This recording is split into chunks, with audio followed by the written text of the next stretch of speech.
ปีคริสต์2525เดือนเซปเทมเบอร์เลยมา6วันหิง3ปัก80ไป7เดือน10มนเนี่ยมือตันวันไหนตามที่จองถึนเลยน้องลองเขาจะเขาเลยมาปุดฝีปังตราวิปัสสนาธรรมสาเขาดัง10วันว่าจะไหนเลยคำในปฏิมาเมตตาสับเลียงตราเฮจือโยกีจริงในยิงใจคอยบริดุงทอมเก็บสอบไว้นอกนะสายสืบดันมันให้แลบ่เป็นลองตั้งกำเกียมเทียมจอยหนังเขาได้ยักกันตราวิปัสสนากว่านั้นในเมื่อในดิมาแจกเพลัดเนี่ยลองปิญญาและปรมาทเนี่ยลองสั่งก็ปิญญาดังปรมัตเนี่ยเนาะปิญญาติเลยดังปรมัตถะหนังสองอันเนี่ย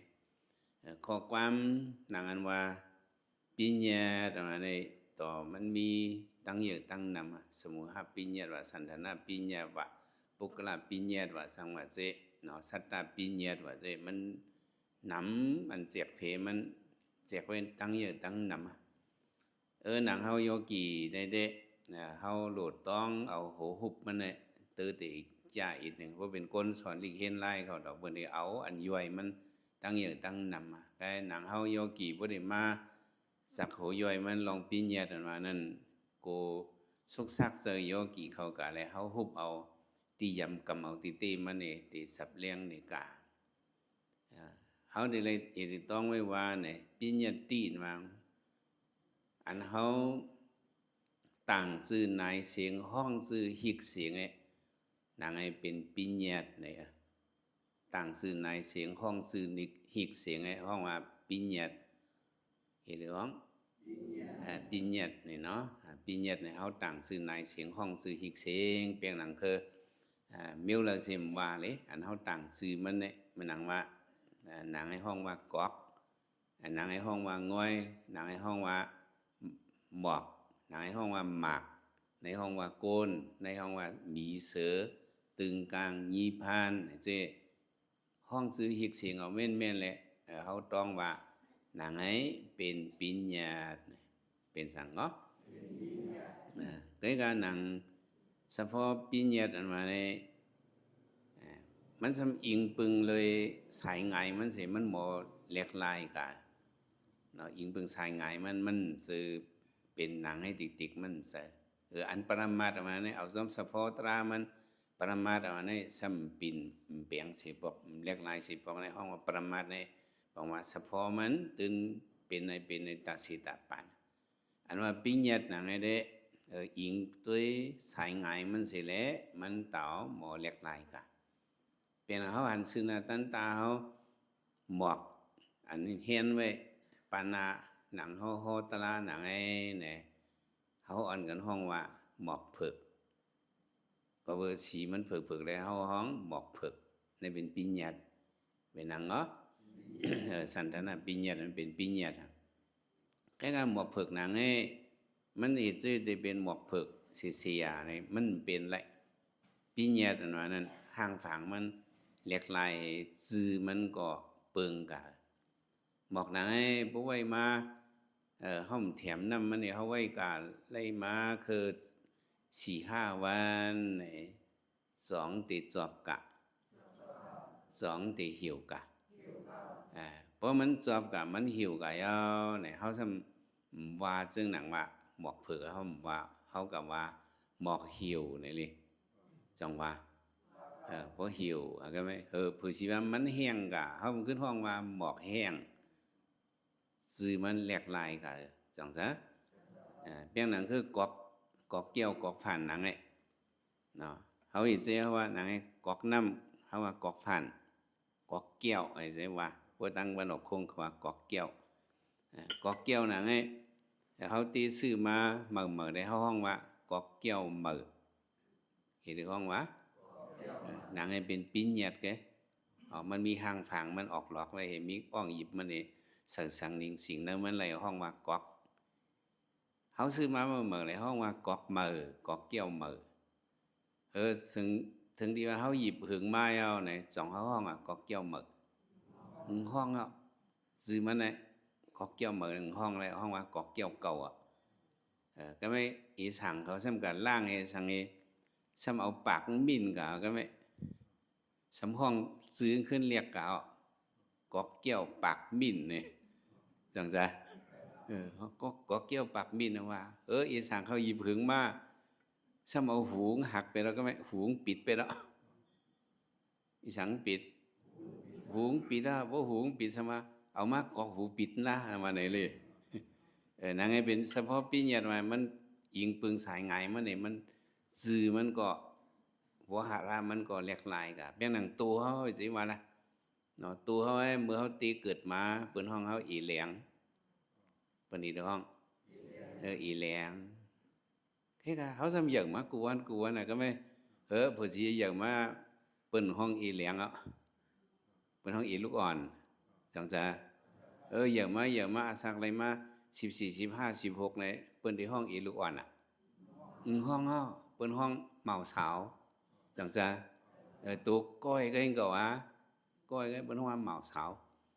ยอบ่ซำตีหน้าหอต่อเฮิรนนี่เปิ้นห้องเหมาสาวอ่ะก็แม่เปิ้นซำว่าป่อเฮิรนมีเฮิรนเรียกหาติๆก็ปิญญาเลยยอบ่ซำมีอีมาเลยเปิ้นซำว่าป่อลูกอ่อนมีลูกอ่อนก็แม่จังจ้ะฉะก็สามารถถ้ามีหลานมาเปิ้นฮ้องว่าเฮ็ดก้องเป็นปู่เป็นยาก็ไม่รอเป็นโรงเป็นเหรียญค่ะเป็นเหตุช่วยกะมันบ่หาละปิญญามันแหลกหลายกะติๆก็จังว่าปิญญาจิมตั้งประมาทในแต่ว่ามิวกึกกันอ้อมันพากันไว้เสียๆเหมือนมิวกึกกันอ่ะเป็นหนังคือเหมือนหนังไฟเตียนนั่นแหละ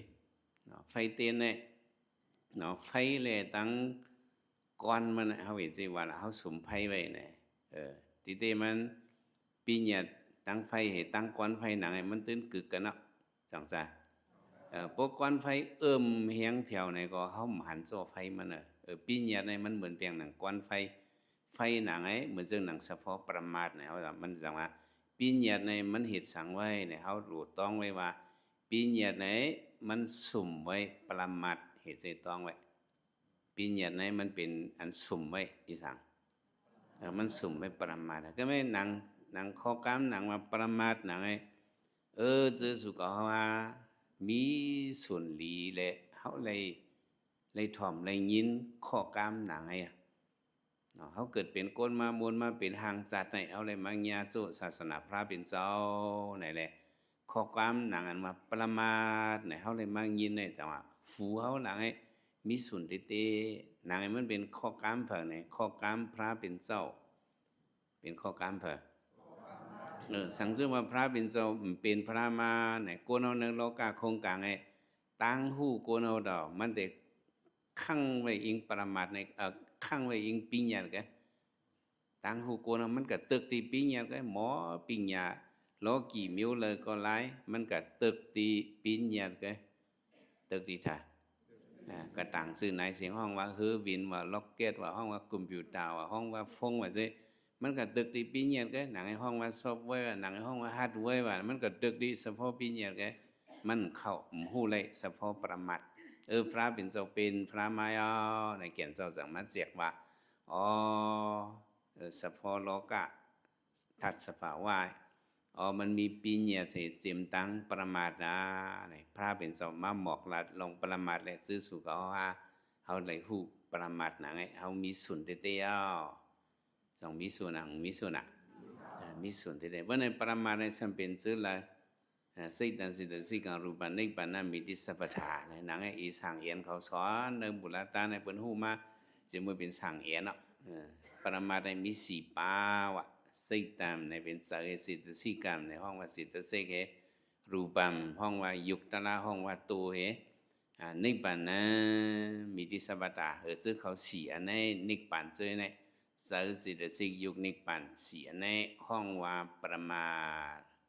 ห้องว่าสังเนาะเพราะในเฉพาะประมาทอันนั้นในเนาะประมาทอันนั้นสัมไปหางไหนบอกว่าประมาทในเฉพาะตรามันตื้นน้ำเปิงสีปอกว่าเฉพาะมันในเปิงว่าอีสังมันเปิงเฉพาะมันในเปิงก็เพื่อสังเนี่ยมันเป็นนิยามมามันเนาะ เฉพาะมันเปิงแปลงหนังว่าစိတ်တံในเสืออย่างว่าเสือนังเสือเพิ่งสิมวะเสือกวนเขาเสือสัตว์สิมวะเสือผีมวะเสือช้างมาเสือมิวละสิมวะว่าเขาชื่อว่าစိတ်တံเขาชื่อว่าสิทธิ์เขาชื่อว่าเสือเนี่ยเสือนั้นมันเป็นหางเนี่ยสิ่งดีๆစိတ်တံညာတိစိတ်တံสิ่งดีๆညာတိစိတ်တံก็ว่าสิ่งที่สิแต่มิวเจอไว้เจอเพื่อชิมว่ามันหมอเหียงมันหมอสอนหมอวนว่ะหมออีสังเจอโยกี่เขาจงหมอสอนอ่ะกูก็จงหมอสอนผมมีเจอในหมอสอนอ่ะช่ำจงหมอวนมันได้หมอสอนหมอวนหมอหูมันได้หมออายุอย่างในห้องว่าเจอนี้มันเจอว่าเจอกวนก็เจอสัตว์ก็หมอสอนอ่ะเนาะเจอผีเจอช้างเจอสัตว์เจอโกนเพราะว่าเป็นเจอผู้กาหมอสอนหมอหู้หนังในห้องว่าเจอห้องว่าสั่งในเป็นเจอในพิงทุ้งเจอในลายกำพาก็ยอกตื่นมือในสีเพราะว่าเป็นสิตตาเป็นเจอในเด้ตื่นหมอสอนหมอหู้ในเป็นเจอในประมาทมาเฉพาะมันตื่นเปิงว่ะสองเปิงอ่ะประมาทอะไรเฉพาะมันในตื่นเปิงเหมือนเสียงกองพี่น้องเขาหนองร้องนั่นแหละว่าไห้มือแล้วก็ตื้นเพิงห่างนางให้เป็นเสียงกองนางเนี่ยต้องไว้ประมาทในเฉพาะมันเล็กขนาดมันสองมันเปิงอ่ะเปิงก็ไม่สิทธิ์สิกันมาเนาะอีกก็บทนิโรธาใจอีกกาลมดาวุถุกะเนาะสิทธิ์สิกันมาตั้งเจอเหอายุก็เหมือนกันวุถุก็เหมือนกันเนาะเป็นก็เป็นโฮมกันแหละสิทธิ์สิกเนี่ยมันบอกว่าเฮาดีว่าจึงมันเป็นอันมาผาหอมจอมเจอมันผาหอมจอมเจอเป็นหนังคือน้ำเสือเนื้อกอกเกี่ยวหนังไอ้น้ำเสือหนังไอ้เฮาไว้ว่ามันเป็นเจอเฉพาะมันเหรอน้ำเสือเนี่ยเป็นเจอจำว่าเฮาเอาน้ำยาของมาหยดเสือเนื้อกอกน้ำในน้ำหนังไอ้ที่เป็นอายองสังกะเป็นอันของกะน้ำเสือเนี่ยเขาเอาสีส้มมาหยดเสือที่เป็นน้ำสังกะแต่ว่าเสือมันเป็นเฉพาะเผือกซึนขาวเสือก็กะอันมาผ่ามันมาหอมมันไหนเพราะว่าเป็นโลภะสิตสิกมาหอมซ้อมไหนก็หนังไอ้เป็นกาเสือโลภะเป็นกาสังเป็นกาเสือโลภะก็กะมันสองอันนี้มันหอมกันเนาะมันมาหอมสิตสิกไหนมาหอมจอมเสือเขาสั่งมาเสือโลภะโลภะมาสิตสิกไหนก็มันตื้นเปิงสิปอกเนาะเหียงเนี่ยมันเปิงเลยว่าเจอโลภะเนี่ยกับมีดีหมุนเจ้าเขากับมีดียาขาวเขากับมีดีก้นเฮือนเขากับมีดีก้นยิงเขากับมีดีก้นซ้ายเขาเจอโลภะมามีดีผีเขามีดีสางเขามีดีสัตว์เขาเพราะเป็นเจอโลภะผู้หลุกอะไรเฉพาะสิทธิสิกโลภะมานั้นมันเป็นรองอันอะไรยอมว่าเป็นโตซ่าในก็มันเป็นอันพันใจโมหะในก็มันผู้สังในเป็นลักษณะสิทธิสิกแหละจังว่าสิทธิสิกในก็มันเป็นประมาทเปิงเดิงในเป็นพระเป็นเจ้าเอาหยันมันเจ้าเลยหันเลยมาเจ็บเพเลยสิทธิสิกมีอยู่50 ไป2มันเจ้าหิเซว่าเฮาโยกีได้บ่เฮาได้สอนสิทธิสิก50 ไป2เลยได้ฮู้กันอยู่ซะเนาะกว่าดังหน้าลืมตั้งหลังเจออำเจ้าถ้าว่าสิทธิสิกก็เขามาเข้าในการตราในเขาเสือว่าอีกก็ปัตตานิโรธาสะอีกาลามดาวุถุกาในตั้งใจเขาเอาพร้อมกันเลยเขาว่าตั้งใจตั้งสิทธิสิกนะเขาไว้ว่ามันเป็นใจอันเดียวก็จุนไรอยู่แล้วไหมสิทธิสิทธิสิกกับรูปัมเนี่ยบอกว่าเป็นรูป้าเนี่ยเป็นหุบเนาะลูกดีหุบนั่นนี่แหละเนาะเขาว่าเขาเอาจอมกำมันซะมันคำว่ารูปะนั่นผู้เป็นข้ามยาแข็งเขาเรียกว่ารูปความมาในสมวะเขาสมวะยกนี่นั่นน่ะเสียงออกเขาลูกดียกนั่นเองก็แต่เขาก็สมวะเอาซ้อมน้ำไหลมันในสมวะยุกตะลาเห็นใจเลยเป็นคือเป็นมันเป็นคำปาลีรู้เลยเขาฮับขำอะไรอยู่เปิงลงมันเขาหลุกป่องใส่ไงเนาะรูปะเพราะว่าเป็นโตเนาะเขาว่าเป็นรูปะในเป็นโตไอ้เป็นห้างพังเนี่ยตัว เฉพาะมันก็ตื้นเปิงว่ารูปะในเฉพาะมันสัมเปหังรูปติดีรูปะมันเนาะมันหมอแหลกลายวะรูปะมายุบตะลานมามันหมอแหลกลายมันหมออีสังเนี่ยมันหมอแหลกลายกูขิงกูเข้ายุบตะลาเมียวเลยสิมวะซาวิญญาณกะอาวิญญาณกะอันมิจฉาแก้วอันมิจฉาแก้วเพราะเป็นยุบตะลาเนี่ยมันตื่นแหลกลายเสียเป็นหนังว่าเขาว่าผักย้องอันเขาสื่อในเนี่ยมันก็เป็นยุคตะลามันก็แหลกลายสิหึงมามันต่อเจ้ากาจำเจ้ามันต่อเจ้ากามันกอบสั่งมันทำเจ้าเนี่ย1 วันเนี่ยมันแหลกลายกันนึกอีกหึงมาก็มันก็เจ้ากาขั้นไหนเขามุงเหล็กเขามุงเหล็กย้องเขาเขาตาน้ำยามันสอมไว้มันก็เรียกลายกวนวันน่ะเลียดก็ท่องกวนวันรวมก็ท่องมันกูวันน้ำลายก็ฟอกมันกูเนอไว้เจ้หึงมาก็มันเรียกลายวันอีก็หึงมาสีมันนั่นหอกทำไมรูป้ามาห่างผังลบบดีเนี่ยมันเรียกลายสีว่ะก็ไม่ตัวเขาตัวเขาก็เหมือนไหนอ่ะตัวเขาไงก็มันเรียกลายกูฉิงกูเข้าเลยห้องว่ารูป้าแนวเลยป่องใจยุกตลานว่าไหนมันเป็นเฉพาะหมอเหล็กลายมันเป็นรู้แหลวเหล็กลายเนี่ยเขาได้สอนให้โยกิเขาต้องอยากเต็มหมอสอนให้หมอต้องไงไงยุกตลาเนี่ยโยกิเขาที่ได้ต้องว่ามันเป็นล่าสีโตล่าอะไรโตล่าสีโตนั้นรู้แหลวเหล็กลายเนี่ยเห็นไหมวะยุคตลามิวเลยสิมว่าทราบวิญญาณก็อาวิญญาณก็เป็นเฉพาะละหลายตัวละสี่ตัวนั้นเป็นสังรู้แหลวแหลกลายตัวเขาในก็มันรู้แหลวแหลกลายคำเอียนมาจะเอาเดี๋ยวสับเลี้ยงนี่ก็เขาทำทีไรถือยักษ์การวิปัสสนาเขาทีไรถือยักษ์เนาะนั่นเป็นเฉพาะประมาทไหนเป็นสิ่งไหนก็ไม่นิพพานนิพพานนี่ก็เขาเป็นเฉพาะประมาทอ่ะนิพพานมันนั้นสันติลักษณะมันเฉพาะสภาวะมันอันตื้นเปิงในนิพพานนี้เขาหลุดป่องเสว่ามันเป็นตียิ้มเย็นเห็นไหมล่ะเป็นตีสังยิ้มเย็นก็สังยิ้มเย็นก็ว่ามันมีโลภะมีโทสะมีโมหะมีตัณหาราคะเนาะรักแค่ขยอดโทสะขยอโมหะขยอมันมีโลภะโทสะมุดเกียงยศเสียงในห้องวะนิพพานเป็นตียิ้มเย็นเยาก็อาสาติมาสรับยาติงนิพพานมันมีเกิดเท่าเป็นตายแหละมันเป็นตียิ้มเย็นมันมีทุกข์เอาสิต้องไว้ละเขาก็ไปฮอดนิพพานเนี่ยเขาได้มาไข้คือมันเนี่ยก็มันไปตายขึ้นไหลเขาต้องไว้ว่านิพพานเนี่ยมันเป็นตียิ้มเย็นมีเพเข็นเขาไปสิต้องไว้ก็จุเนาะนะสิทธิเสกมี4 ปะหลายปะสิทธิเสกยกนิพพานเขาติมาเหตุการตรานว่านั้นนั่นก็ปรมัตถา4 เปิงไงเนี่ยนิพพานเนี่ยก็ห้อมไปฮอดเลยห้อมเอาเฮ็ดอายุยักตราก็ไล่อยู่นิพพานเนี่ยป่าเอาห้อมไปมายักในขวางตราเอาไว้นิพพานก็เอาไว้สิก็ไม่เมื่อไกลเขาว่าสิทธิสิกเนี่ยสิทธิสิกก็ตั้งใจมันก็ฝากันไงมันห้อมกันผากันแหละสิทธิสิกก็เข้ามาใส่ล้อเนื้อใจใส่ล้อดีท่าเพราะในปรมา4 ปาในอันเขาเป็นโยกีเขาก็เอา2 ปาก็เอาอะไรปะเอาใจเหตั้งยุกอันห้องว่าตัวเอา2 อันในก็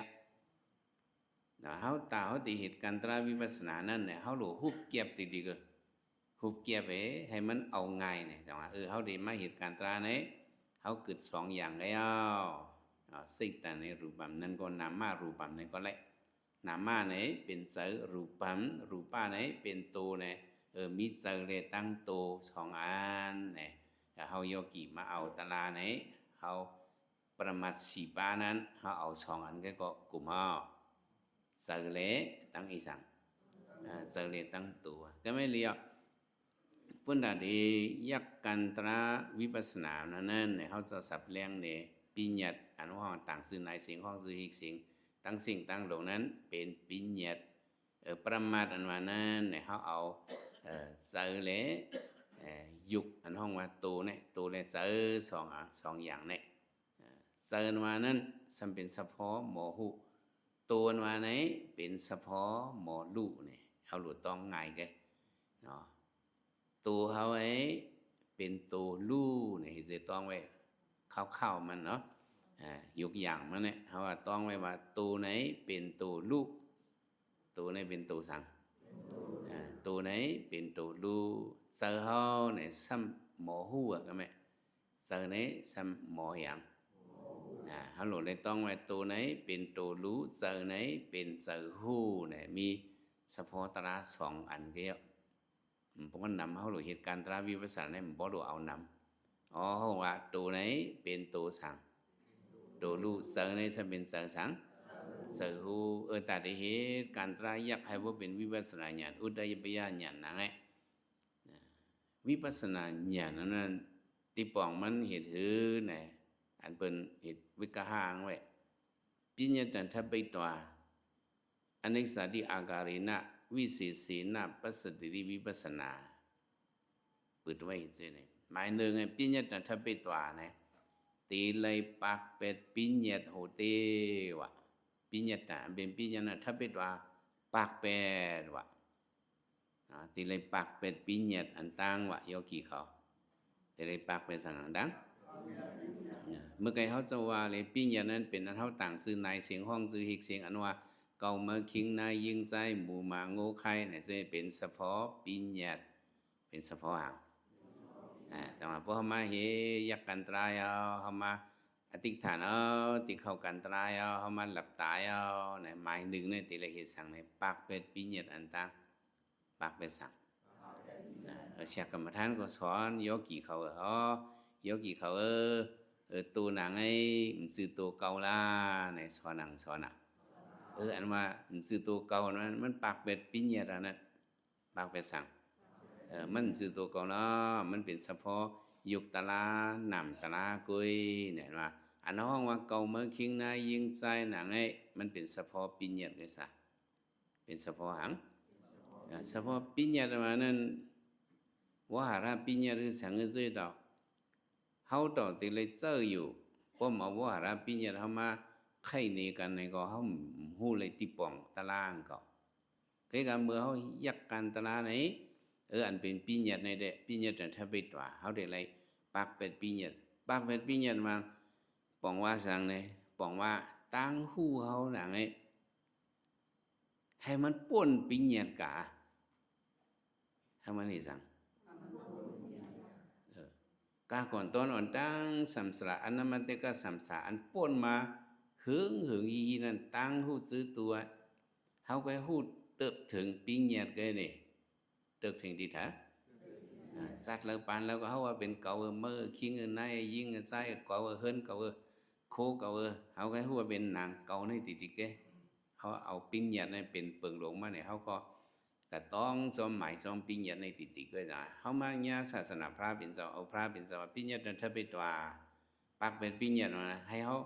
แต่เขาติปากเป็นปิญญานั้นเขาหลุมีตั้งหูปรมัตนะซะหลุมีตั้งหูสั่งตั้งหูปรมัตปิญญานั้นถ้าไปตัวในปากเป็นปิญญาเราเนี่ยก็ไม่ตั้งหูปรมัตเนี่ยเมื่อเขาจะว่าปรมัตมีสี่อันนั้นเขาก็เอาหลายอันก็สองอันก็เอาเจอเหตั้งตัวเหเนาะนำยุคนำสองอันเขาเอาสองอันนี้ก็เอาหลายอันเอาสองอันนี้ก็ไม่ปิญญาตันถ้าไปตัวปากเป็นปิญญาเสียแล้วก็ไม่เพราะปากเป็นปิญญาก็เข้ามาถึงตั้งหัวไว้ถึงมาประมาทถึงมาดีท่าอันตั้งหูประมาทในพระเป็นเจ้าสอนเขาให้เขาหัวประมาทในเป็นตั้งหูอันพระเป็นเจ้าสอนอันเผยสอนเขาก็ตั้งหัวให้พวกคืนจอมหนังพระเป็นเจ้าย่านด่าเขาพิสิกาพวกด่าย่านด่าเขาเจ้าหัวมันเป็นประมาทเนี่ยเขาก็ว่าเป็นหนังเขาสวามาเป็นยุคนำเนี่ยเขาก็ว่าบอกจะเป็นยุคนำก็ไม่เชียกกรรมฐานตีสับเลี้ยงเนี่ยยุคอย่างมันให้ต้องง่ายเนี่ยตีสอนว่าอันนั่งตั้งตุกสุกในเป็นยุคตาลาเนี่ยก็ปุ่นสอนอยู่เว้ยสอนอันนั่งตั้งตุกสุกในเป็นยุคตาลาอันหมอหู้ เนาะเป็นนำตลาเนี่ยยุคนำให้แตกกันในใครไง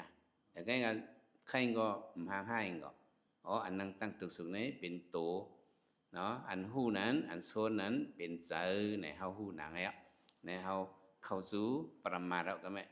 เข้าสู่สังแต่ว่าตอนนี้เข้าสู่มากเงินพออย่างนิกป่านเนี่ยผมไต่ซ้อมเส้นตั้งหนังไอ้มันเพียวอะไรหรือเส้นตั้งมักโฟนิกป่านนะเพราะใครมักโฟนิกป่านนะเขาก็ต้องหลุดถ่อมกัมพระเป็นเจ้าอันพระเป็นเจ้าเป็นยุคนามเมื่อเขามาเข้ากันก็เขาก็ติเลยว่าเป็นยุคนามก็ย่อติเลยว่าเป็นยุคนามก็ในยุคนามหนังไอ้ไหนมันเป็นเฉพาะอันเป็นเต้มีเต้ไว้ยุคตราก็หมอรู้เหลียวเล็กลายนามตราก็มันติหมอหูหมอมันติหมอหูเขาว่าเมื่อในได้เขาลัดในลองอันหูในอันเหลียวกันเนาะนำเม็ดขันถามมันมี4เปิงนั้นเขาไว้กำเห็นเขาว่าตัวไหนเป็นตัวรู้เสือไหนเป็นเสือหูแล้วป่องสองอันนี้อันตั้งนำยุคเขาหลุดไอ้สิป่องเสือเมื่อเขาอยากนั่งเห็นหลับตาเอาหลุดโดหลุดเสือเขาตีอันยักตะลายเอาไหนพ้องเมื่อนั้นไหนเนื้อเจอโยกี่เขาให้ตีเลยว่าเป็นเก่าเมื่อคิงนายิงใจตีเลยว่าเป็นยุคนามตีเลยว่าเป็นยุคนามเขาป่องเสรีเขาป่องเสรีเขาไต่ซ้อมเส้นดังพระเป็นจะว่าเป็นยุคนามเขาก็ยืนว่าเป็นยุคนามเขาในเอาเสือศรัทธาเขาหยุ่มยำไม่แล้วเขาก็ว่าเป็นยุคนามในเดมมือเขาหลับตาหนังยักตลานั้นเขาตีเลยว่าเป็นเก่าเมื่อคิงนายิงใจเป็นยุคนามเป็นยุคนามอันนี้เป็นลายหมันเมียนอันเขาไต่ซ้อมเส้นดังพระเป็นเจ้าติกว่าจูมาโผนิกป่านนั้นเขาถึงได้เห็นเสียก็กะกูอองกูตีเขาสำกับว่ายุคนามเมียนได้ก็มันเข้ากี้เปิ้นสองที่เข้าเมื่อเขานั่งการตรากันนะเขาหรือว่าเป็นยุคนามน่ะเพราะเขาปวดเราได้ขึ้นเป็นเก่ามาคิงนายิงใจก็มก้อนเอาล่ะเขาจะใครสั่งอันหนึ่งยามสั่งเสียยุคนามโยกี่เขาอย่าไปป้ามือเฮินอย่าไปสั่งปุ๊บป้ามือเฮินเนี่ยมันบอกเข้ากี้เปิ้นนะพอเล่งกล้องว่ะมักเข้ากันตลากระถ่อมตลาเจ้าเขาฮ้อว่ามันสื่อเก่ามาคิงนายยิงใจเนี่ยเจ้าหลวงฮ้อภายในตารางเขาเลยสื่อเก่ามาคิงนายยิงใจสัตวะสื่อได้ยิงใจมันเป็นยุคนามก็เพราะว่าเป็นเก่ามาคิงนายยิงใจเนี่ยหนังมันเป็นติ๊กที่ข้องขำว่ะเจ้าหลวงฮ้ออีสังข้องขำตะกาเขาโปรติ๊กที่ข้องขำยังจำนิกป่านเลยสมิเซฮ้อว่ะชิงกระถ่อมตลาก็ไว้พูดดีว่าเก่าเมื่อคิงในยิงใจในเจอตีหรอที่ข้องคำเนี่ยมันจำนิกป่านเขาได้หลุดจิ้วจำนิกป่านมันถอมตลาหมุนสวะมันสื่อเก่าเมื่อคิงในยิงใจเงาเนี่ยมันเป็นยุคนามก้อยว่าเจ้าเสียฮอจงแม่นางแม่พวกเราการตลาเห็นว่าเป็นยุคนามก้อยในแม่นก็คิงไงก็ถอมตลาเยาวมันก็เจ็บตัดใจมันเขาก็หลุดจิ้วเพียวนิกป่านมือเฮินกับกลางคำผมมือก็เมื่อต่อยหน้าตูพักตูมีมันเฮินมีมันตอกเฮ้ยหุยผักตูรู้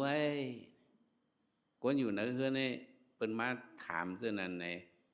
เปิ้นมาอยู่ตั้งนอกเหตุเจ้าหุยพักตูเปิ้นหุยกำซื้อซะหุยเขาขึ้นถามตัวให้มันบ่รับรองสีขานั่นเพอมาต่อยผักตูเนี่ยถามโบราณสื่อมันเต้ๆเลยไม่เลี้ยงเขาว่าพอเลี้ยงเขากะหรี่ดังนอกมาต่อยพักตูตรงเฮ้ยหุยหน้าตูรู้เนี่ยเสียงพอเลี้ยงเขาไม่เลี้ยงเขาต้องต้องแล้วเนาะสองต้องเพียวถอมมาจะมาเป็นชาวมันจะจังต้องcái ต้องสีตาเขาเลยถามพามาเจอฝีผักตูพามาต่อยผักตูพามาต่อยหน้าตูถามถามถามพอถามก็พามาต่อยผักตูเนี่ยคิงเลยเดียวว่าเกาเนี่ยหนังไอ้ติ๊กทีหนังไอ้เป็นปิ้งยัดก็ติ๊กทีก้องคำจำนิกป่านามันนี่จะสอนไว้เลยเผอมาต่อยหน้าตูเป็นเผอยางเนื้อเอินถามพวกเดียวว่าเกาเนี่ยจำเป็นติ๊กทีก้องคำจำนิกป่าน ผามาตัวนาตูยุกน้ำ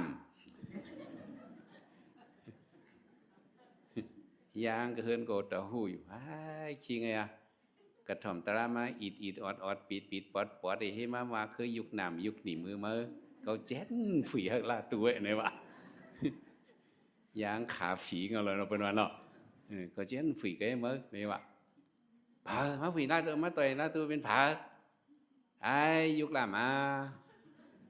เขามูจักยุกน้ำยุกน้ำnơi hơnฝียุกน้ำนอกhơn ítนะยังห้องหูจักยุกน้ำยุกดิ่มหูจักวายฉันเป็นข้าวกัดรวมกว่าซ้ำเป่า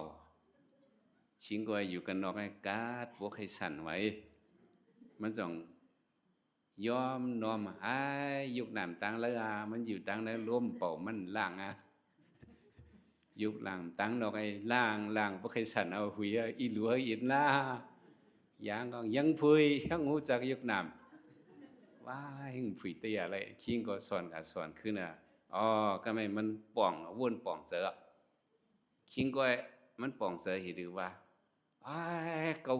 หูลีว่าก็ไม่มันจะว่าหูอินนอนมันหูลีวะหูเมียวหูลีงามมาวะก็ไม่มันวะเนาะก็มันจะว่าหูลีเกาหูลี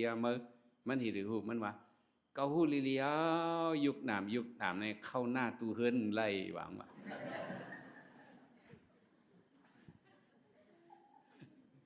จังไล่ย่างผุยเฮ้อก็ไม่ขึ้นต่อยหน้าตู้เทียงดอกเอ้ยหุยผักตูลาถามมาละเป็นเผาในถามมาละไหนวะย่างก็เผาใช่ไหมหุยผักตัวใช่ไหมหุยหน้าตัวเป็นเผาก็ไม่ป้องว่ายุกน้ำในเมียงติผุยเฮ้อผุยเผื่อเมียงถามปอกอะไรเป็นเผามันก็หมอขันคนชิงลงสูเลยพวกเจ้าพักตัวฝีก็แกล้กไหนเลยเข้ามือนอนเอาซะหนังให้อันเฮาโยกีมาเหตุการณ์ตราในซื้อตัวซ้ำอันหุยหน้าตูนิกป่านาอันหุยหน้าตูอะไรตาที่หุยหน้าตูนิกป่านั้นเพราะสมาเป็นเก่าเมื่อคิงนายยิ่งใจในหน้าตูนิกป่าในหุยให้สิปหอกว่าตีเลยว่าเป็นนามยุกตีเลยว่าเป็นยุคนามแต่ว่าเฮาหลู่ฮู้อ่องเลยอ่องนั่นน่ะแต่ว่าเฮาสั่งโยกีเขายุคนามซื้อสู่เซอย่าไปป้าเมื่อนเนาะก็เปิ้นหุยหน้าตูให้เลยเนาะเดี๋ยวทำไมปีนี้จันทร์ไปตัวปากเป็นสภาพปีนี้ในเข้าสู่ประมาณว่าเป็นยุคนามเสียทำไมสัมเดเลยตัวสั่งมันวิจูหนังมันสับตีหยำมันเตียปีนี้จันทร์ไปตัวปากเป็นปีนี้เสียเลยตามดียุคนามนั่นเนาะอันนิสาติอาการินาวิวิตินะปัสสติติวิปัสสนาเนาะอนิจจาตินะอาติมันเอาทุกขอนัตตาเนี่ยเนาะปากเบ็ดปิญญาเสียติเลยยักตัวเนาะวิเศษนาเนี่ยปัสสติติเนี่ยภาษาในบอกว่ายักตัววิเศษนาเนี่ยตัวอันทูอันหลักมันเนาะอันหลักหลายมันอ่ะวิเศษนาปัสสติติติเลยตัวมันเนี่ยตัวอันละอนิจจติอาการินาเนี่ยติเลยตัวสัพพตละอนิจจาทุกขาอนัตตาติเลยตัวลักษณะ3ปาเนี่ยตัวที่เธอตัวที่ตัวเขาตัวที่เจอเขาเนี่ยติเลยหันลักษณะ3มันอนิจจาทุกขาอนัตตาเพราะหัน3อันในห้องว่าวิปัสสนาห้องว่าสั่งย้อนไปเช่นนั้นเขามาด้วยเฉพาะตัวเมื่อเจ้าเนี่ยเขาจะว่ากะเขาจะพยายามสอนโยกีเขาอันนั่งตั้งตุกสุกให้เป็นโตเป็นสังอันหมอหู้ให้เป็นเจออันหมอหู้ให้เป็นหังในเขาลัดอันยุกอย่างมันไงเนาะเขาหู้เป็นลัดเอาเม่นๆไงให้คนปิงตริงคนบ่สั่งให้บ่ป่องเสงไงแนวอันนั่งตั้งตุกสุกให้เป็นโตอันหู้ให้เป็นเจอไหนว่าค่ะไอ้กาว่าตาดียักนันตรานั่นดิ ตีเลยยักอีสังมันเนี่ยตีเลยเอาสะพอมันก็เยอะตีเลยเอาสังมันเอาสะพอมันก็เยอะเพราะเอาสะพอมันเนี่ยเขาขอสอนในพี่ธรรมานั่นเมื่อเจ้าเขาเป็นลูกเฮียนเขาสอนเขาหมู่ป่องใส่กามคอนั่นเนี่ยในสัตตาในสีวะสภาวะธรรมาเนี่ยเขาหมู่ป่องใส่ลงเขาก็ตอบลิกตอบไก่ในสัตตาตัตตาตัตวาและมหกในสีวะอัตตสีวะและมหกตภาวะธรรมาตโบริยามยาตาดีเนี่ยเขาก็เห็นสีวะกับวนโซที่ป่องมันอ่ะอ๋อเผื่อมาเหตุการณ์ตราด้วยอ๋อตัดเยียกตราเฉพาะตราอันเขาติเลยยักตัวหนังไอ้ในสัตตาหนังตัวสัตว์กงเจอว่าสัตว์ว่ากงเจอว่าในสีว่าในใช้เจอสีว่าในกงเจอว่าสภาวะธรรมาตีเลยเอาเฉพาะตราว่านี่เอาสั่งเอาเฉพาะตรามันก็อย่างว่าเขาตุ้ยตัวเขาเนี่ยก็ไม่จือว่าตีเลยตุ้ยตัวอันนั่งตั้งตุกสุกในเนี่ยเขาส่งปองเสริมมาอ๋อตุ้ยตัวตั้งตุกสุกในมันใจเพราะตุ้ยอันตัวตั้งตุกสุกในมันจะเป็นหังมันก็เป็นห้างผางเลยมันเป็นหังเป็นห้างพังรูปายงเนี่ยเพราะเอาความริกรรมอะไรเป็นรูปายงก็หนังไอ้มันไปเสดตัวอันที่ยักษ์ตลาตีเลยเอาสภาวะธรรมะที่ห้างพังตัวเขาไหมอันเป็นรูปายงเนี่ยตีเลยเอาหางสภาวะธรรมะตีเลยเอาเฉพาะตรามันวะตีเลยหันยักษ์หันเฉพาะตรามันหนึ่งเพราะในเฉพาะตราตัวไหนฉันเป็นมิวอะไรตัวเขาอันนั่งตั้งตุกสุกในเป็นมิวอะไรเนี่ยหนังเขาเปิดความเมื่อไงโรคปฏิทิรูปังไงอ๋อยุคตลาดว่าในมันเป็นโรคปฏิในคำแต่ว่ามันมีติป่องนำเตี้ยโรคปฏิมาลู่แหลวแหลกลายแตกยายอ่ำมันอ่ำเตียงกวยหายเหลียวเสียงเป็นลู่ป่อม้าหายกาจะได้เป็นโรคปฏิมาอ๋อยุคตลาดว่าในลักษณะมันเนี่ยเฉพาะตรามันเนี่ยมันป่องว่าลู่แหลวแหลกลายแตกยายอ่ำมันอ่ำเตียงกวยหายเหลียวเสียงเป็นลู่ป่อม้าหายกาอันนี้เป็นเฉพาะยุคตลาดที่ได้ตุ้ยหนังให้วะสภาวะธรรมะนะที่ได้ตุ้ยหนังให้แต่ว่าอ๋อผู้เชี่ยวมาวนสอนด้วยอ๋อเขาถ่อมตุ้ยตลาดเจ้าเสียหลงเขากูบอตุ้ยยุคตลาดหน่อยเนี่ยหน่อยตุ้ยตูตลาดบนห้องเมื่อก่อนนั้นเป็นว่าตุ้ยตูตุ้ยหังเหรอตุ้ยตูมาในยังเจอว่าตีเลยตุ้ยอันตูมาเห่าเห็นไหมว่าเลยตูมาเห่าอ่ะยกกี่เขาตูสั่งตูมาเห่าติมเลยตุ้ยไม่ไหวว่าตีเลยตุ้ยสะพอมันในโซเชียลลงเขาว่ามากาก่อนตอนนั้นเขาย่ำเหตุการณ์ตราเขาทำให้มันป่องซะอย่างใช่ไหมเลยตุ้ยตูมาเห่าเมื่อมันติดกับตุ้ยตูสั่งเนี่ยเขาหมูที่ป่องมันตูมาเห่าเนาะมันป่องห่างก็เฮิร์นเขาเลี้ยงหมาไว้หมาเนาะนี่มันต้องเจ้ามันตีซะส่งต้องเขาผัดกันหลายปีหลายเดือนก็เยอะพอขึ้นมาโอ้โจมเชี่ยวโจมเจ้ามันน่ะมันต้องเจ้าผัดกัน6 ปี10 ปีก็เยอะหมาตื่นต้องเจ้าส่งต้องอ่ะนี่ก็มังพวกมังเลยมาเขาอ๋อคือเอากะหลี่ซ้ำคำมาอีกหนึ่งก็ไม่คำมาอีกเอาเนี่ยเขาก็เผียวมาหน้าเฮือนเขาก็หู้เลยเนาะหู้หน้าตัวเขาที่ถือหุยเอาหางขอเขาหู้ลายมันดิเขาก็เอามือเขาหม่อนมาในหู้หน้าตัวเขามา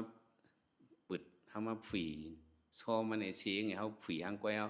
เขาอีหน้าตัวเขากลุ้งในเข้ากาถ้ารับสิ่งอีแล้วสายงายเลี้ยงรับสิ่งรับสิ่งไว้รับสิ่งมืดๆเนี่ยเขาก็อีหน้าตัวเขาเข้ากันในเฮือนเนาะก็ไม่หมายมันหันห่างโกนก็ไม่หันห่างสั่งหันห่างโกนหันตูโกนเนี่ยcáiเป็นเผอมันหุของมันเลี้ยงซะมันเลี้ยงให้มันcáiหันลำมืดcáiหันห่างตูโกนเป็นโกนมาหุยหน้าตัวnàyเพราะไหนมาตัวเขาเป็นเจ้ามันก็มันเห่าเขาจังเห่ามันเห่าเขาวุกมันเห่าเขาในตูหนังในห้องมาตูมาเห่าตูthằngตูมาเห่าตุ้ยตาลาในยิงเลยตุ้ยตัวมาเห่าไอ้วะสุกซักเอาวะ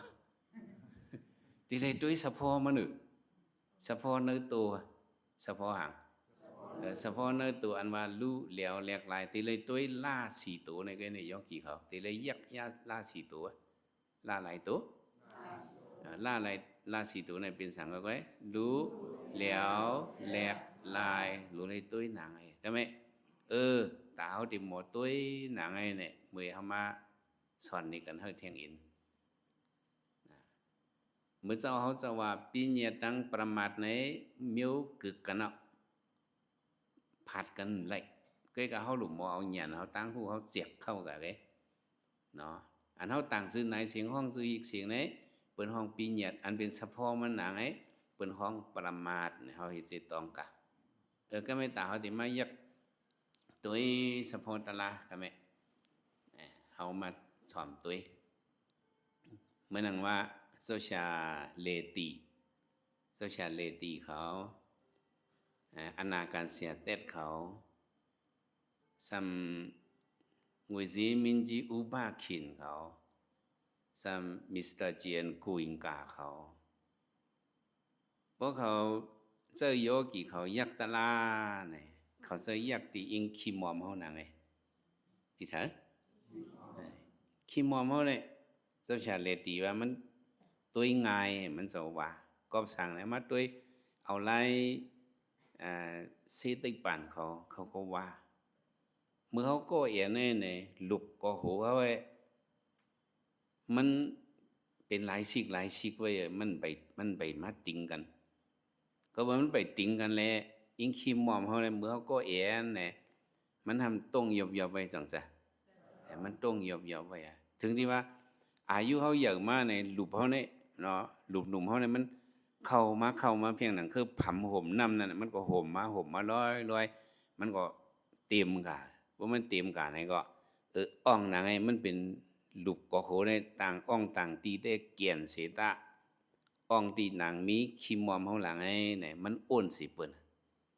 ก็ในโซเชียลตีว่าตัวที่ไทยเนี่ยจะเห็นเพียงหนังคือแคบติ้งกาแต่ว่าเนาะแคบเงินเพียงหนังแคบข้อมูลมูลใครเจอตัวดี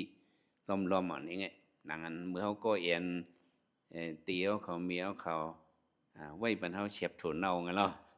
จังจ้ะไว้บรรเฉียบถั่วเน่ากูก็มีเฉียบถั่วเน่าอะไรอย่างเงี้ยนั่นพอคิมมอมเพราะนั้นมันตื่นไปไหลมือมันหลุมไปฝักหลุมไปจับกันนั่นเลยโซเชียลดีเขาเจอตัวหนังไงซุ่มอุกุอิงกาเขาเจอตัวหนังไงก็ไม่ผมว่าตัวดีคิมมอมหนังไงเนี่ยคิมมอมไม่ไปห่างเลยเป็นปิ้งยาเกเป็นสั่งเป็นปิ้งยาเลยแต่ว่า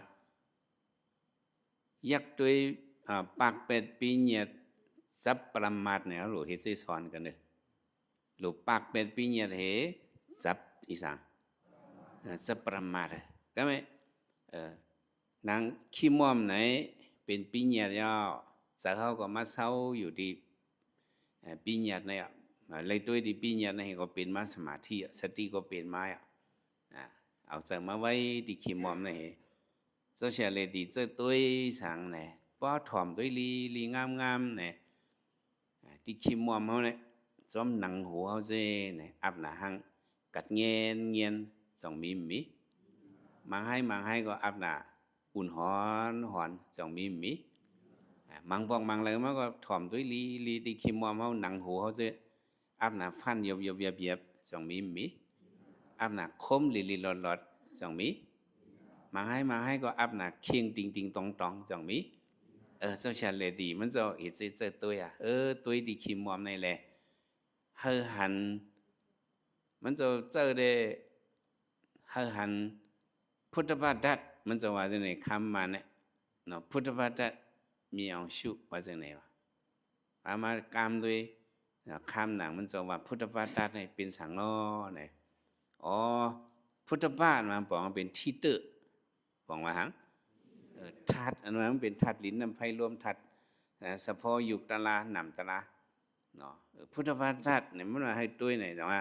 ลูกดีพุทธบาทนั่นเนี่ยมันบอกว่าทัดซึ่งในเนาะทัดลิ้นน้ำไผ่รวมมันจะตุ่มต่อหลอกกันให้เป็นมาลองว่ารูปติยุคตลาลู่เหลียวแหลกลายอะไรมันเป็นมา เวทนาอ่อนเวทนาอีเทว่าเจอตุ้ยหนังให้ไหนมันฟื้นลงสานลงเนี่ยอันนี้ก็เลยอิงปึงเดปีเนี่ยเลยเข้าสู่ประมาทอันเฮาก็หันว่ามันหนึ่งยกมอนเย็บสานพินวันพรจะเนี่ยเฮาป่องซะอ๋ออันนี้มันเป็นเฉพาะตลารู้แหลวแหลกลายเนี่ยบ่จังได๋ได้เฮาลูกที่ปีเนี่ยเลยเข้าสู่ปรมาทธิ์เข้าสู่ที่ไทยอ่ะในโซเชียลที่ได้เจอว่าในลีกมันจะเขารู้ด้วยแต่มันจะว่าพุทธปาทัดมันเป็นทัดที่ตื้อมันนี่สิว่าเลย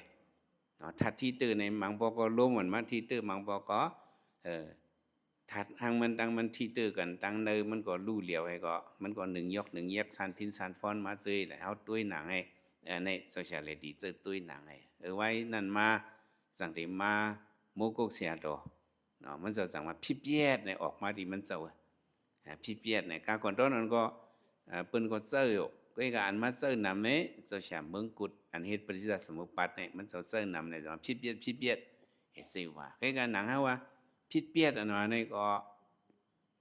กำไตเฮาแล้วขึ้นมาฟันมาพิษเนี่ยเป็นเปียดอันว่าเป็นลู่เนี่ยจ้ะกำไตเฮาจังมาเจอว่าเป็นลู่เนี่ยปองใจเหรอเป็นลู่ก็ไม่เฮาหนังไอ้ตุ้ย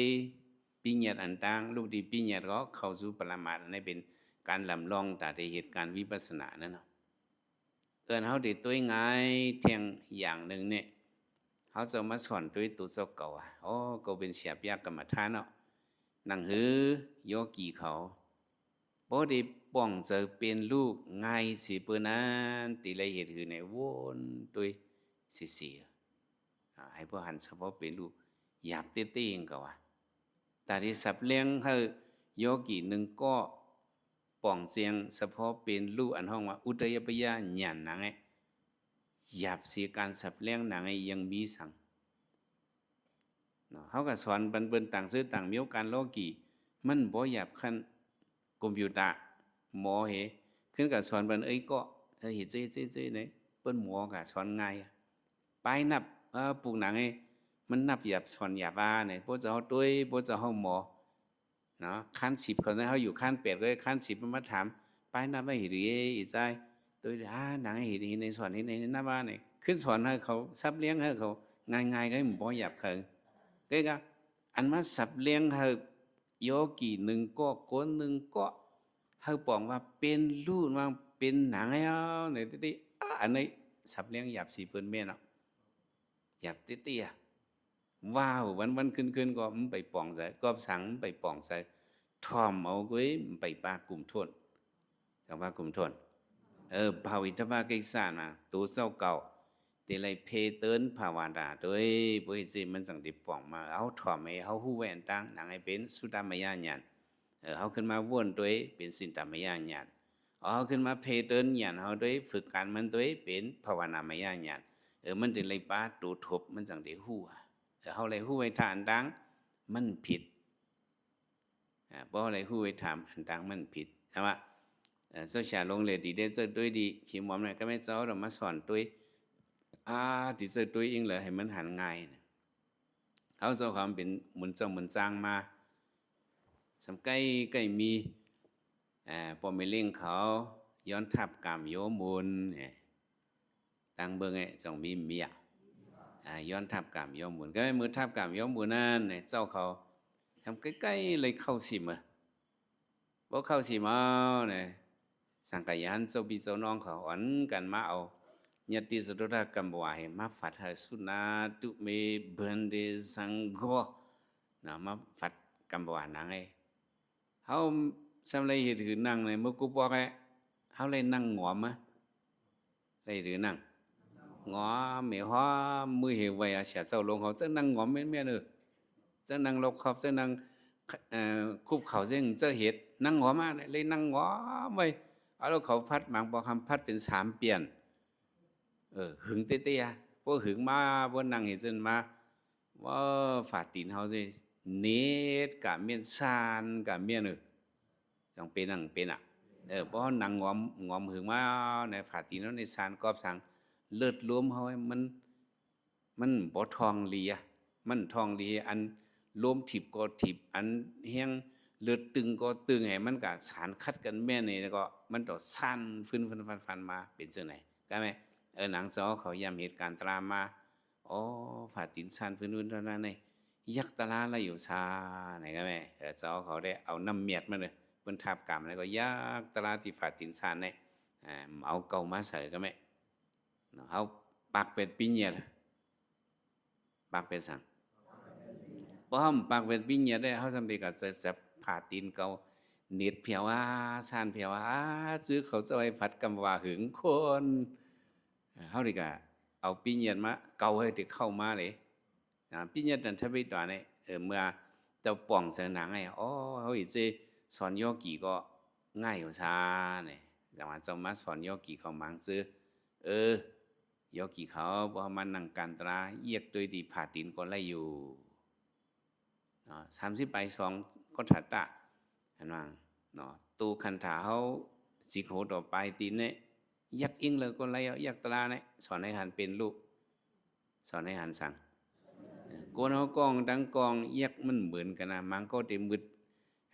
สีอ่องสีตีมันก็ทำเต็มมืดต่างอ่องต่างตีก็จังมีได้กับอันนั้นมันติดตื้อหันไงจะเขาได้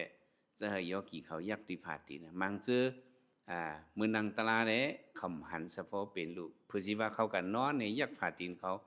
เราหันเป็นลูกจอดชันกับตั้งตู่ตั้งชิงอ๋อเป็นลูกมันเป็นมิ้วเนี่ยเขาเต็บตะทั้งเขาป่องใส่กาในเขาหลูหูลายมันไว้ไงลูกอ่องเลยเองเลยหันก็เลี้ยเพราะหันในเป็นน้ำเมียดเขาน้ำซุ่มน้ำเมียดไล่เลยก็เป็นสังเมียนไล่หนึ่งคอไล่หนึ่งก็ไอ้พวกโจไล่หนึ่งคอไล่พวกเมียนไล่หนึ่งเขาหลูไว้ด้วยกูไล่อันเลยติมาง่ำเขาเมียนเขาอันนั้นเนาะติเป็นพรหลีบนตาอันเอาเหตุนี้มันมีตาที่ซุ่มมีแล้วแต่ว่าเลี้ย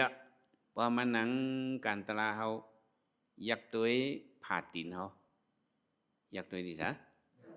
ผ่าตีนก็ได้ผ่ามือก็ได้ก็ไม่เขาลัดผ่าตีนผ่าตีนผ่าตีนนางเนี่ยเป็นปีเนียดไง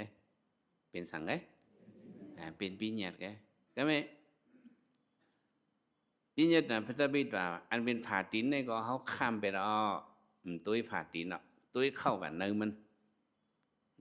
ย้ำสั่งในก็โยกีเขาทอมตุ้ยผ่าตีนเขาหรอสองมันเลือดวูไม่วูสองมีก็ไม่เขาได้กะหันมันไม่วูเนี่ยก็ไม่อันไม่นี่ก็เป็นตะลาเนี่ยอันนี้ก็ไปเส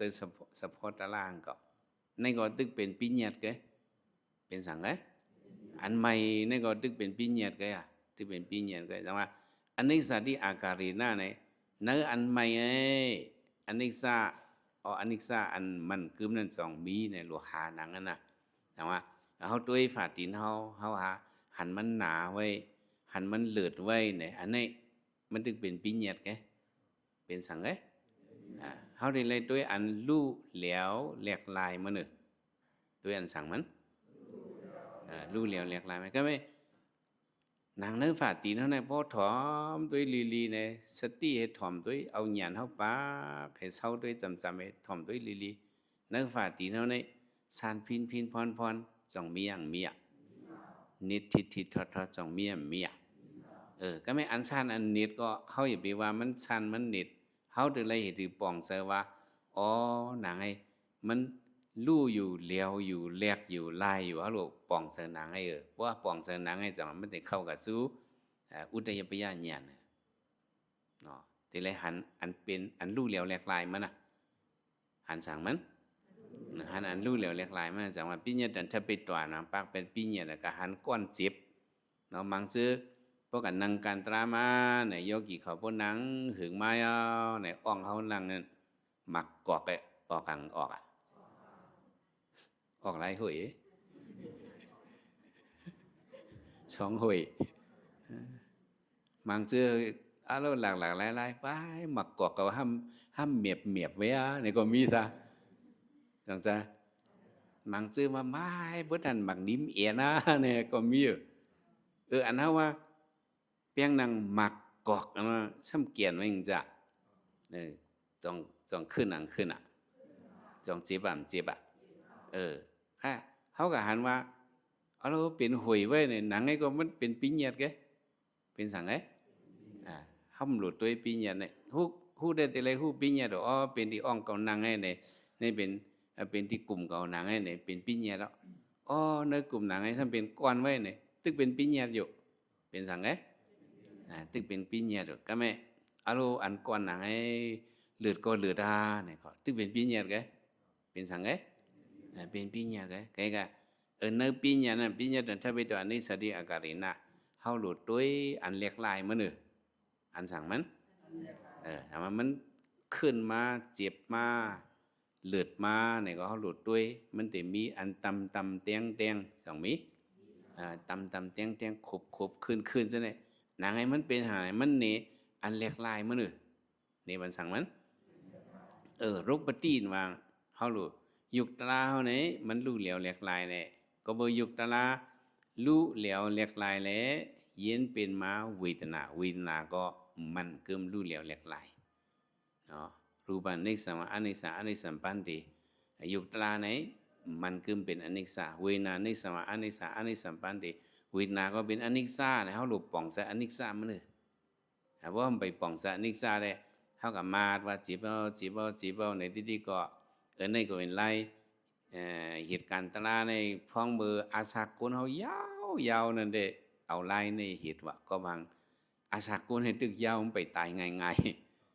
กาปานเขาสึงในอาสาเขาปวดเลยอาสาพระเป็นเจ้ากรมาใน80เลยพระเป็นเจ้ากัสปะเขาจะในเขาจะอยู่กับ20,000 ปีเมืองในอาสายาวเนี่ยเอาสติปัฏฐานมัดติกนั่นได้เป็นลายหนึ่งอันเฮาในได้ข้าวยามบ่มีเฮาลูกเข้าสู่เป็นลูกกำเสือจังซั่นจ้ะเจียวถึงก็เจียวป่องก็เจียวยาวกันยามจักเฮาลูกเอาลายเนี่ยเมื่อหนังก้นปิดปอลุงคะไหนเนาะก้นปิดปอลุงเนี่ยอาโลปิดลายมันปวดจอดปิดซีปูจีเอาปันกันตั้งหน้าปันกันตั้งหลังอาโลเห็นไหนจันขึ้นหมักหนังเต่ามีเนื้อตีนเฮาก็กะซ้ำช้างไล่โก้เนี่ยก็ซ้ำเปี้ยเปิ้นเลยจังเปี้ยเรียนได้เรียนห่างลีเต้โอ้เรียนขึ้นใต้เรียนขึ้นตั้งหน้าเรียนขึ้นหูเรียนหูเขาส่งครับเมื่อส่งให้เขาฮับเอาหมักหนังก็ห่างลีเอาโกหงต้องก็ห่างลีก็กะซ้ำช้างไล่โก้เนี่ยซ้ำเปี้ยเปิ้นจังจ้ะว่าแหลกก้นก้นแขนเข้ามาไปมีหามันนี่ปั๊บปิ๊บปลุบปึ้งเข้ากู้กับกำซื้อเปรี้ยวก็ไม่จังจ้ะเจ้าเขาได้ใครไรหนังปั๊บปิ๊บปรุงเข้ากู้กำซื้อเดี๋ยวกี่ใครจันข้าวยามอ่ะอย่าไปจันเอาเพิ่ข้าวยามเขาบอกเกิดนำเนาะจังว่าเขาหลูกพึกยักด้วยเฉพาะโรคปฏิเฉพาะลู่เหลียวแหลกหลายจังว่าพอยุคตลาลู่เหลียวแหลกหลายก็เวทนาก็เปลี่ยนมาเนาะก็สั่งเขาสำคัญมาเน็ตมาเกียนมาเนี่ยในยุคตลาลู่เหลียวโรคปฏิเนี่ยมันลู่เหลียวเพราะอะไรหมอยาเขาว่าตัวเขาไอ้มันลู่เหลียวสีโซเชียลลงแชมมีเสียดอเนี่ยอยู่ยิงไม่ยันโกงแชมมียิงตามันจะปิดบอกหนึ่งมันเจ้ากับหอตราตั้งเมืองช่างอะไรดิกับหอดีตั้งเมืองช่างเป็นกะลีมิวเหมือนกับหอทั้งนั้นมันเจ้าลาดเจ้าถอมตัวมันหอมันคือเครียนเขาสั่งเขาเจมันก็กำลื่นมาอันมันเจ้าลาดอันหนึ่งในมันหลีเข้าใจมันว่าลองยุกตาลามันคืมเนี่ยเป็นลูกปฏิหนังไงมันหลัดกะมันจะมีหรือแตกเนี่ยไล่ติ๊กปั่นเขากูบอกไอ้เขาเอามันผีรู้เนี่ยเนาะมันผีรู้มันควักกว้างหนังเนี่ยมันผีรู้ว่ามาตัวหมดก็ตัวใหญ่ลงมากำซื้อสังจ้ะวันว่ามันผีรู้เนี่ยกำไต้หวันเนาะก็นางมันผีรู้นั่นเนี่ยมันจะมีแห้งมันเหมือนกันไอ้กับโซเชียลในว่ามันผีรู้อันคักกลางเลยเหียงปูนหลายปูนอันคักกลางเลยเหียงปูนเนี่ยมาตัวผิวเนื้อผิวหนังโกนเขาในว่าพอมาตัวเนี่ยหูคนตุ่มเนื้อเขาหลังไอ้ปดันลุกเหลาลงว่ะหูอันลวงว่ะมันผีรู้ก็คักเหียงปูนเนี่ยคนตุ่มเนื้อก็เยอะมากเหียงปูนนะหูเหี่ยวหูหลวงcái gặpผมมาตัวลีหนังเขาไอ้มันเป็นสั่งไว้ไหนอ่องซอกไว้ว่ะ เป็นสังไหมหนังอ่อนเขาในเขาทางคือว่ามันเป็นสังไหนเพราะมันพิรู้เฮียงปุ่นมาด้วยในอ๋องจอกไว้เปียงหนังคือผองไส้อ่อนในผองไส้อ่อนในน้ำเป่าน้ำตึงขึ้นมาผองไส้อ่อนนั้นอ๋องจอกเป็นนั้นไว้แบบมันจะว่าอ๋อเจ้าปองหนังอันว่ายุคตะลาเฮาเนาะหนึ่งเสกการในลู่เหลียวกะกุกตีห้าเฮียงเรือนวางอ๋อเป็นหนังให้ก็มาด้วยใน Discovery Channel เขาสั่งเขาสิเปิ้นเนมาไผ่ป้ายหมอยาเขาเลือดเฮารวมเฮาเนื้อตู้เนื้อชิงเฮาเฮ็ดถือกาไปเลือดแหลงดังเลือดเผือกซะในเขาเฮ็ดถือ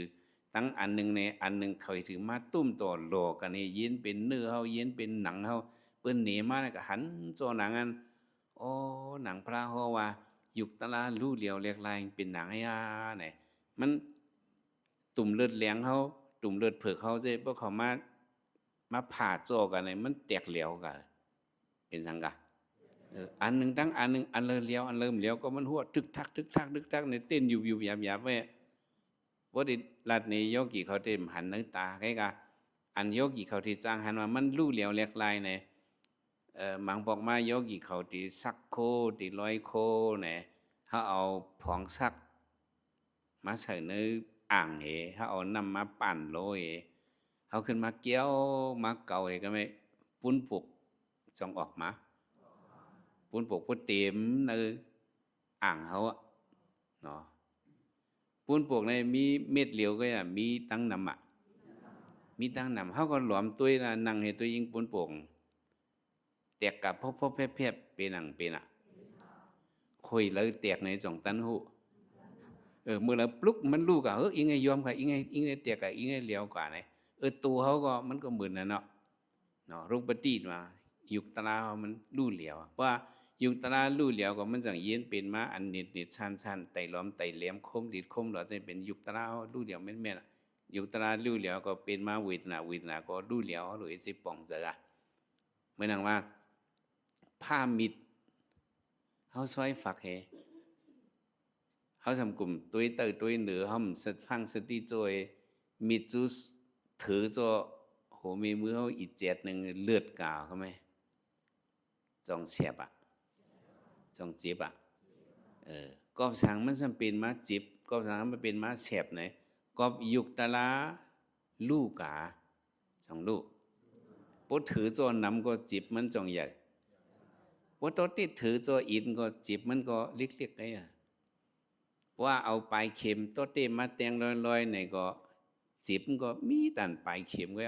ยุกตะลาก็มันก็ลูกมาปลายเข็มก็ซะจังจ้าบทแตงเขาลึกๆเดยยุกตะลาหังลูกเหลียวมันจีบมันก็ขึ้นแห้งมากซะจังแห้งมาก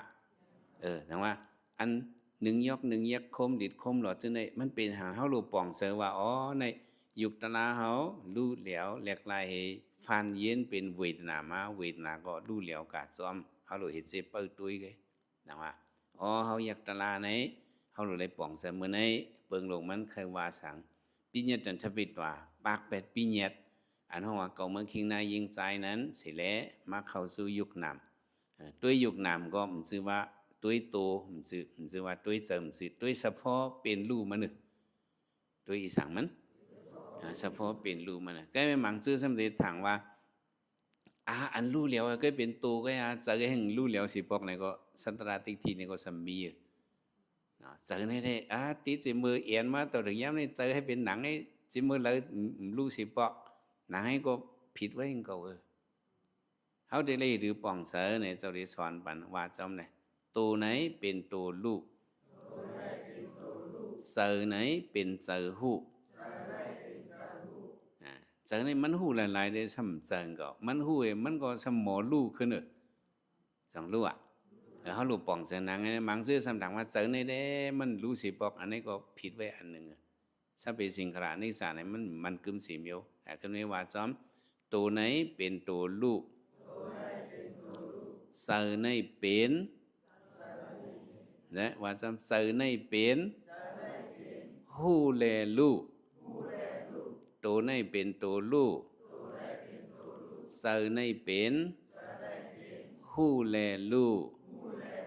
เจอกันมานั่นปุ๊บเปลี่ยนมามันหัวก็มันก็ขึ้นลูกก กำขึ้นเป็นมาหู้เหมือแทงเอาหลุดต้องไว้หนังไงเนาะในเปิงลงมันจังว่าตัวในเป็นตัวรู้เจอในเป็นเจอหู้แลรู้ในเจอในต่างปอกมาเจอในทำลูกที่เธอเป็นมาเข้าไปผู้สุนมาเข้าไปขึ้นลัดนี่ลองมาเจอก็มันกึ้มมือได้แค่ยกอีเขาปองเจอว่าตัวไหนเป็นตัวรู้เจอในก็เป็นเจอหู้เหทำรู้จอมเนี่ยเขาปองไว้ใครก่อนนะเนาะอะไรหมดเสียเฟปีเนียตั้งประมัดดาวดียักษ์ตัวนั้นอะไรปากเป็นปีเนียเฮอะไรตัวหันนิสัตตุขานัตตะอันเป็นรู้สะโพเป็นรู้นั้นอะไรไตกับซ้อมเส้นต่างหนังฝึกตัวกว่าอันอีอันเอียนมันเล็กๆน้อยๆมันอันต่างตัวที่เธอเสียมวะตัวที่ชิมอมเสียมวะตัวที่ฝาตินวะตัวที่ผ่ามือมวะอะไรปากป้นขีมอมผ่าตินผ่ามือตัวถึงเนื้อมันอะไรหันอันลู่เหลียวแหลกลายบนไหนได้เขาเหตุการตราก็มันดีกว่าซ้อมเส้นต่างอุทยพยาญาณเส้นต่างเป็นลู่นะเขาได้คู่มาในตีอ่อนหอดถึงมรรคผลนิพพานอะไรปองใส่เนาะกูก็กูกลอะไรขัดเจอการตราก็อะไรเจียวถบเนี่ยตราทูตราเมียตราเสตรามันกันขันไว้สกรรมลุยตาเนาะ